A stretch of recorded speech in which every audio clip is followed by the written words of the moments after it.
नमस्कार मैत्रिणींनो, मी प्रीती. ही पहा, मी 9 ते 10 वर्षाच्या मुलीसाठी मापं दिलेली आहेत कुर्त्याची. तर आता इथे आपण मापं टाकायला घेऊया. कुर्त्याची उंची आहे 27. 27 अधिक 1 ॲड करून मी 28वर इथे मार्किंग केलेलं आहे. आणि आता आपण शोल्डर टाकणार आहोत. शोल्डर इथे मी 5 इंच घेणार आहे. ॲक्च्युली म्हणजे 9 ते 10 वर्षाच्या मुलीची शोल्डर 6 येते, टोटल 12 आहे. पण मी इथे 5 घेतलेली आहे, कारण इथे ना मी स्ट्राईप लावणार आहे खांद्याला म्हणून. आणि मुंडाखोली पण मी 5 इंच घेतलेली आहे. 2 इंच मी गळारुंदी घेतली आणि गळ्याची खोली मी 4.5 इंचच टाकते, त्याच्यापेक्षा जास्त नाही टाकायचं आहे, कारण हा गळा पाठून पण डीप आहे. 4.5 इंचाचाच ठेवायचा आहे म्हणून. आता इथे बघा, मी 3 इंचावर मार्किंग केलं आणि पंचकोनी आकार करून घेतलेला आहे.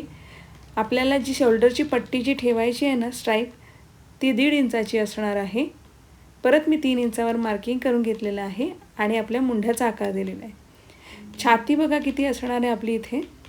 आधी मी कमरेची उंची टाकते 12.5 इंच आणि सीटची उंची आपली 17 इंच असणार आहे, म्हणजे तिथून खाली स्लीट येणार आहे. आता आपण कमरेची रुंदी टाकूया. कंबर आपली 24 इंच आहे, त्याचा चौथा भाग येतो 6 इंच, 1 इंच लुझिंग आणि 1 इंच मार्जिन. छाती 26 इंच आहे, त्याचा चौथा भाग येतो आहे 6.5 इंच, 1 इंच लुझिंग आणि 1 इंच मार्जिन. तर असं करून आपण मार्किंग करूया. सीटला पण सीटची रुंदी आहे 26 इंच, तर 8.5वर मी इथे मार्किंग केलेलं आहे चौथा भाग टाकून. त्याच्यामध्ये 1 इंच लुझिंग, 1 इंच मार्जिन. आणि जेवढे सीटच्या इथे आलेलं आहे ना 8.5, तेवढेच मी खाली 8.5 घेतलेलं आहे घेरला. आणि आता संपूर्ण आपण आता हे टॉप कटिंग करून घेऊया.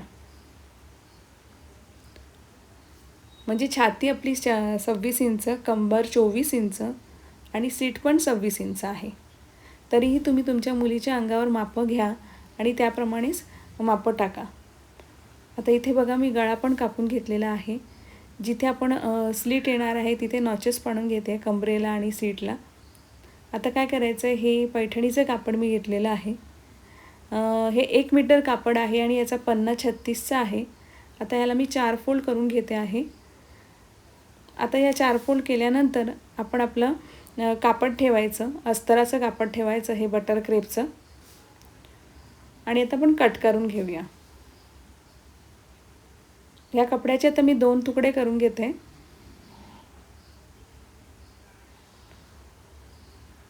आता आपण काय करायचं आहे, खांद्याच्या जे स्ट्राइप्स आहेत ना, पट्ट्या, ते कापून घेऊया. तर आपल्याला रुंदी घ्यायची 3.5 इंच आणि उंचीला आपण ह्या पट्ट्या घ्यायच्या आहेत 7 इंचाच्या. टोटल 7 इंचाची उंची होणार आहे. तर आपलं बघा संपूर्ण कटिंग झालेलं आहे इथे. आता इथे बघा, आपल्याला 1 ते 1.25 मीटर कापड लागतं, अस्तर आणि मेन कापड. त्याप्रमाणे तुम्ही कापड आणलं तर तुमचा आरामात कुर्ता होऊन जाईल लहान मुलींचा. पण लक्षात ठेवा, हा गरारावरचा कुर्ता आहे, हा थोडासा हाईटला छोटा असतो. आता हे बघा, ह्या मी पट्ट्या उलट्या ठेवून शिवून घेतल्या आणि आता ह्या उलटवून घेते आहे.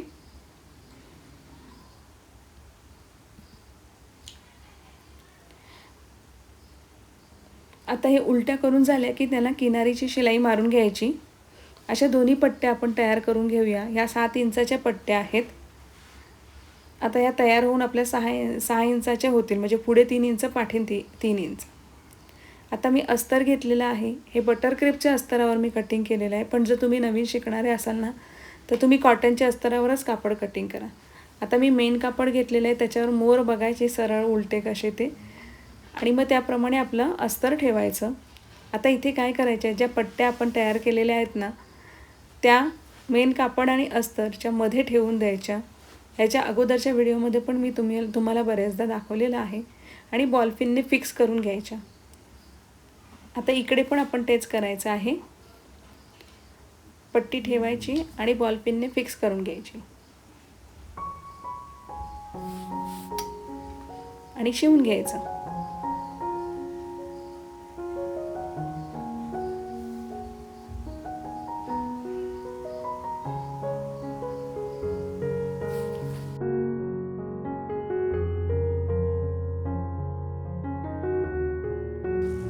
आपलं शिवून झालेलं आहे. आता एक्स्ट्राचं जे कापड आहे ना ते मी कट करून घेते आहे आणि आता आपल्याला इथे नॉचेस पाडायचे आहेत.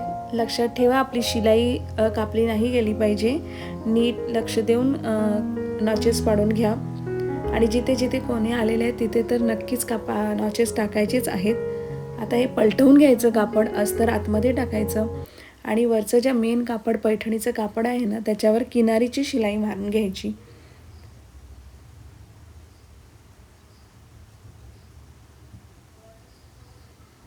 हे पहा माझी किनारीची शिलाई मारून झालेली आहे. हे जे मी एक्स्ट्राचा छोटासा तुकडा घेते ना कपड्याचा तो धागा तुटू नये म्हणून आहे. कारण आपण धागा कापतो ना मग लगेच ना कधी कधी सुईतून पटकन निघतो तो आणि परत सुईमध्ये धागा घालत बसावा लागतो म्हणून. आता इथे मी काय करते बघा, अस्तर आहे ना मेन कपड्याला फिक्स करून घेते बॉलपिनने, म्हणजे तो हलू नये. कारण आपल्याला अस्तर मेन कपड्याला जॉईंट करून घ्यायचा आहे ना, मग कधी कधी तो हलतो ना म्हणून. त्याच्या अगोदर काय करायचं आहे, अस्तराचं जे कापड आहे ना त्याला खाली दुमडपट्टी घेराला दुमडपट्टी मारून घेऊया. आता ही बघा ही माझी दुमडपट्टी मारून झालेली आहे आणि परत मी हे कापड अस्तराला मेन कपड्याला फिक्स पण करून घेतलेलं आहे व्यवस्थित, म्हणजे ते कसं शिवताना हलत नाही म्हणून. किंवा जर तुम्हाला असं जमत नसेल ना तर तुम्ही मोठी मोठी हातशिलाई मारलीत ना तरी चालेल. खूप जण तसं करतात, हातशिलाई मारतात, पण हे बॉलपिनने फिक्स केलं ना तरीही जमतं. आता बघा एक बाजू आपली झालेली आहे फिक्स करून, तशीच आता आपण दुसरी बाजू पण करायला घेऊया.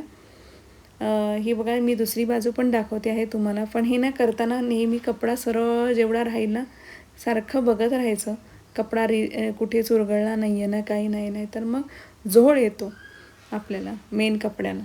आता हे एक्स्ट्राचं जे काही कापड आहे ना ते आता आपण कट करून टाकूया.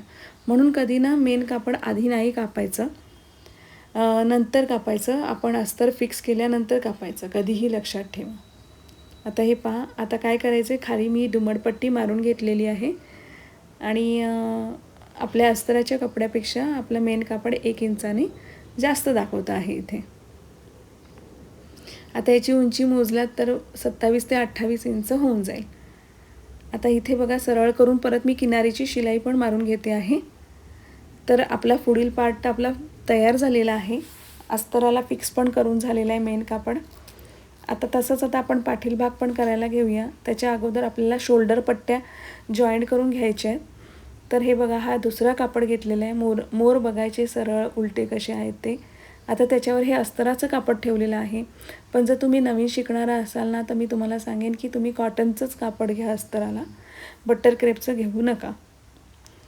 तर आता हे बघा मी हे पैठणीच्या कपड्यावर सुलट करून ठेवलेलं आहे बघा भाग. सुलटवर सुलट ठेवलेला आहे, लक्षात ठेवा. ही गोष्ट लक्षात ठेवा, नाहीतर ना पट्ट्या उलट्या लागल्या जातात. सुलटवर सुलट ठेवायच्या आणि मग शिवून घ्यायचं.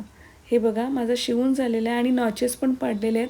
पहिल्या पार्टमध्ये मी दाखवलं होतं म्हणून आता दुसऱ्या पार्टमध्ये नाही दाखवलेलं आहे. हे पहा आता बघा आपलं सुलटवर सुलट ठेवलं ना म्हणून तो बरोबर बसला, नाहीतर काय होतं उलटा बसला जातो. आता इथे किनारीची शिलाई पण माझी मारून झालेली आहे.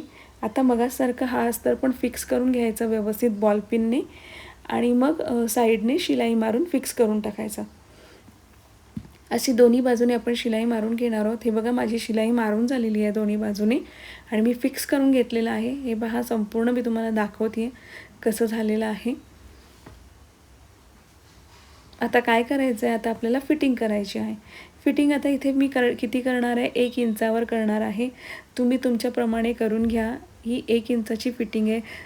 मुलीला घालून बघायचं, जर असं वाटत असेल की लूज बसतोय तो लूजच बसणार आहे, कारण आपण 1 इंचाची लूजिंग टाकलेली आहे, त्यामुळे तो थोडासा लूज बसणार. हवं असेल तर आणखीन अर्धा इंच आतून पण तुम्ही फिटिंग करू शकता, म्हणजे 1.5 इंचावर पण फिटिंग करू शकता. पण मी 1 इंचावरच करते, कारण हे जाडसर कापड असतं ना ते जरासं रुततं मग मुलींना, टाईट लागतं ना, म्हणून थोडंसं लूजच बरं.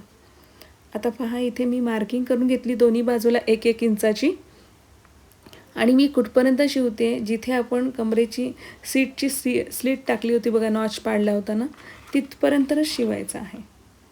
बरोबर 1 इंचाचं लूजिंग ठेवून मार्जिन ठेवून मी शिवलेलं आहे बघा. आणि परत ती शिलाई उलटी फिरवून डबल टिप मारून घेतलेली आहे. आता मला एका ताईंनी विचारलं होतं, कमेंट केली होती की तुम्ही मला ना खालची स्लिट कशी बनवतात ती नक्की दाखवा म्हणून कुर्त्याची. तर इथे आता मी तुम्हाला स्लिट कशी बनवायची ते शिकवणार आहे. काय करायचं आहे, आपण नवीन असतो की नाही, आपल्याला नाही माहिती तर डायरेक्ट शिवायला कधीच जायचं नाही. आधी काय करायचं, आपण मार्किंग करून घ्यायची की आपल्याला किती फोल्ड आतमध्ये घ्यायचं. आपण 1 इंचाची मार्जिन टाकली आहे की नाही, तर मग अर्धा इंच आधी फोल्ड मारायचा आणि परत एक फोल्ड मारला की बरोबर 1 इंचावर आपली आतमध्ये येणार ते कापड. आता हे असं फोल्ड मारून घेतलं ना की लगेच ना जेवढं फोल्ड मारतोय ना त्याप्रमाणे आपण बॉलपिन लावून घ्यायचे. म्हणून बॉलपिन तुम्ही जे लोक शिवणकाम करतात ना त्यांना बॉलपिन खूप गरजेची गोष्ट आहे. तर आता बघा मी इथे संपूर्ण बॉलपिन लावून घेते. व्यवस्थित फोल्ड करायचं आणि लावून घ्यायचं. आणि हे कापड खूप थोडंसं जाडसर आहे ना, याला खरंच गरज आहे लावण्याची, नाही तर ते ना गठ्ठे दिसतात एकदम. तर बघा ही बाजूने लावून झालेलं आहे. आता परत दुसरी बाजू खालून लावायला सुरुवात करायची.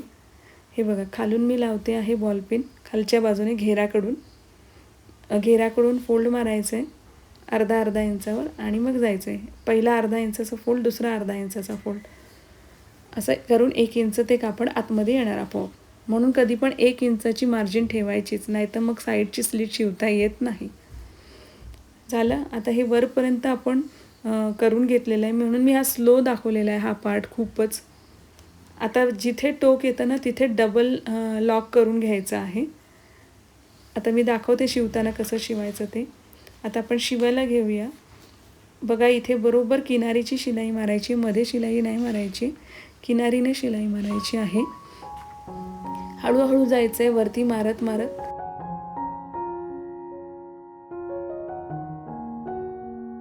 आता इथे कोपऱ्यावर आल्यावर काय करायचं, सुई आतमध्ये अडकवायची, कापड टर्न करायचं आणि इथे आडवी शिलाई मारायची. बघा इथे आडवी शिलाई 2-3 वेळा मागे पुढे करून मारायची आहे. लॉक करायचा आहे तो भाग, म्हणजे तो तिथे फाटत नाही.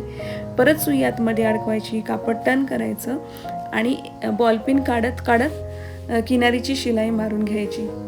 असं खालपर्यंत घेरापर्यंत यायचं आहे. इथे पण डबल टिबल लॉक करायचं आहे. आता काय करायचं आहे, कपडा फिरवायचा आहे. आता पुढील बाजूने किनारीची शिलाई मारून घ्यायची.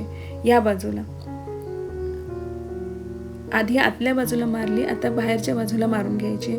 आणि इथे परत आलं ना टोकावरनं, परत इथून फिरवायचं आहे आपल्याला कापड आणि परत खालपर्यंत यायचं आहे शिलाई मारत. अशा आपण स्लिट्स तयार करायचे असतात, म्हणजे एकदम फिनिशिंग येते ह्याला. ह्याच्यानंतर ना मी एक दिवस ना तुम्हाला कुर्त्याला वरून बॉर्डर कशी लावतात ना तेही एकदा दाखवेन. लेस कशी लावायची असते साईडला स्लिटला, ती पण खूप छान दिसते. आता हे बघा माझ्या दोन्ही बाजूच्या स्लिट्स तयार झालेल्या आहेत आणि आपला कुर्ता संपूर्ण तयार झालेला आहे. मी कुर्ता कसा बनवलेला आहे हे मला कमेंट करायला विसरू नका तुम्ही. तुमच्या कमेंट सर्वांच्या मी वाचत असते आणि परत मला त्याच्यातून काही आयडिया मिळतात की पुढचा व्हिडिओ कुठला बनवायचा आहे. तर संपूर्ण शेवटपर्यंत व्हिडिओ पाहिल्याबद्दल खूप खूप मनापासून धन्यवाद. आता हे बघा मी संपूर्ण लूक दाखवते आहे घागऱ्याबरोबर. चला तर मग भेटूया आपण पुढील व्हिडिओमध्ये.